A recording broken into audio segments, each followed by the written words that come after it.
Hello, this is Ken Ferry with this week's Boots in the Field report. These past 2 weeks have been made to order for the life of corn and bean plants. Moderate temperatures, high ET rates, good sunshine, really making things pop. A lot of areas did receive some moisture to help as well, but some areas are getting concerned as the dry weather pattern seems to have set up. The past 2 weeks, we had around 400 farmers through here from 25 states in Canada. And as always, we do a crop survey of the group. The best crop reports did come out of the southern states. And as harvest gets underway, they will soon be reporting, I think, some good yields coming in that first harvest. After the good reports from the south, though, the crop report crashed hard. In the 12 years of the Corn College crop reports, this by far was the bleakest. Many reports of late planting, tough planting conditions. We've never had a crop report with so much late planted, preventive plant acres in the history of our Corn College event. Here locally this week in the fields, we checked that we're pollinated so we could do some solid kernel counts. Yield estimates range from 170 to 230. So again, depending on what your perspective is, that is way under the norm, but it is there is some potential for some pretty good corn out there.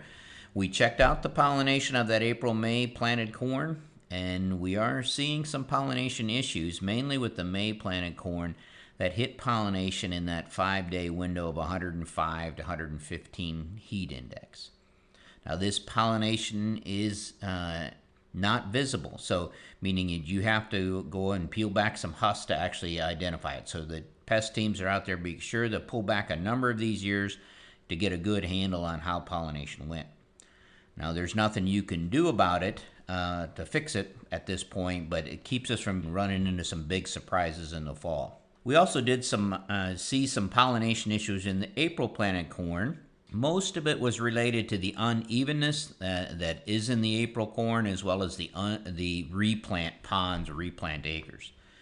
Some of this was due to heat, but quite a bit of it actually was due to the Japanese beetle, the silk clipping. So silk clipping and heat, not a good mix, and it shows up in some of this April corn. Most of the April and May planted corn did hit thresholds on the GLS, and most of the fields I visited this week were already sprayed if they were April-May. The June is just starting to pollinate this week, the June corn, and the forecast actually looks pretty good for, I think, a great pollination on this June corn. Moderate temperatures. I don't see anything up there that's going to be a problem, and we don't see a lot of wet conditions, which we'd like to have the rain, but wet conditions during pollination leads to issues with pollination as well as ear rots and things like that. So the window of opportunity here to get this June corn pollinated, I think, looks good. Our highest yield goals right now are in the June corn, but we need to get it pollinated, and the big question is, what number are we going to divide by? So how big are these kernels going to be? And that's going to take some time to get a handle on that. The spread of GLS has slowed some in the later corn in the dry weather areas, but most fields are lit up in that lower canopy, and I suspect will have to be managed accordingly. The amount of Physoderm brown spot in some of these fields is higher than I've seen in any fields. And some hybrids that we're in this week, almost every plant is showing some signs of it. So this is a potential problem. We actually did see the brown spot moving into the nodes on some plants. So as we crack those nodes open, you can see we already have nodal entry of it. This is going to be a problem for harvestability. So I need the pest teams to be looking for that and making sure you're taking note of that, because they need to be moved up on your list when it comes to harvest as far as you're going to have these plants snapping off at those lower nodes. This week I got a chance to go up in an airplane with David Feaster and fly around up north of Bloomington. It was an interesting flight. From the ground, conditions have really improved the past few weeks, but from the air, boy, it still looks tough. The sins of spring are very prevalent out there. All the wheel tracks and all the replant and all the ponds, they all really stand out. One thing that surprised me was the amount of nitrogen deficiency that is showing up now in the corn from the air. It was prevalent in all planting dates, but the main common factor was one shot of early applied nitrogen. The fields that were not side dressed are the ones that are struggling. You could really pop out the fields that had been side dressed and how deep and green that color was. So pest teams, if you have not been back into the fields with all the nitrogen put on up front ahead of those rains, you need to go back there now and take a second look. Put your drones up in the air and you will see pretty clearly the areas that are in trouble. Some of these could still be captured in time to probably change the outcome. The other thing that was unique was to see all of the tillage and seeding going on the preventive plant fields as people race to get that cover crops in by the planting date. You get a good picture of how many preventive plant fields there are when you can see across the horizon for miles. And as those work fields being dark in color compared to all the green fields, they really pop out, and dust flying everywhere as growers are trying to meet that deadline.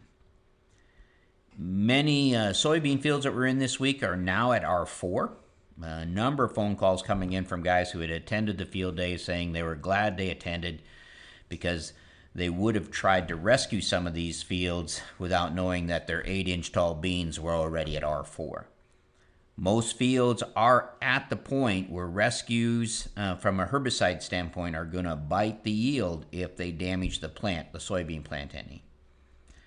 In the next 5 to 7 days, most beans will actually be as tall as they're going to get, which means a lot of these 30-inch rows are not going to close. And in another 10 to 15 days after that, the water hemp is going to start to stick above the beans. And there's going to be an explosion in the amount of water hemp that's going to show up in this next 15 to 25-day period. One option, which is kind of like a blast from the past, is to use a rope wick on these fields. So dig out the rope wick if you still have it. If you don't, they still sell them. But might be an option in these wide rows to go out here and knock back some of these water hemp, slow them down a little bit, possibly, to maybe at least nothing else reduce the seed on them and take out some of these mare's tail or slow them down as well. A lot of them, unfortunately, are going to have to go through the combine. This week we saw the first soybean aphids, only in one field, but is something the pest teams need to be conscious of as they're doing their scouting. I expect the arrival of spider mites in the areas where the water is short and the grass edges get mowed or turning brown, so we want to stay on top of that. These beans are at a stage where we do not want to wait until we can see stress.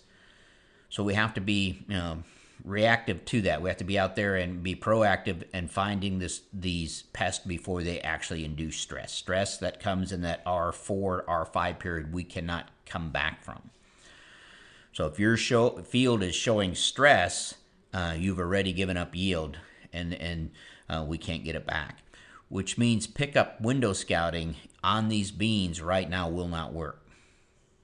The other thing that I seem to a noticeable lack of out here in both the corn and the bean fields is our good predators. Like the lady beetle or lady beetle larva, the lacewings, that you just can't find them.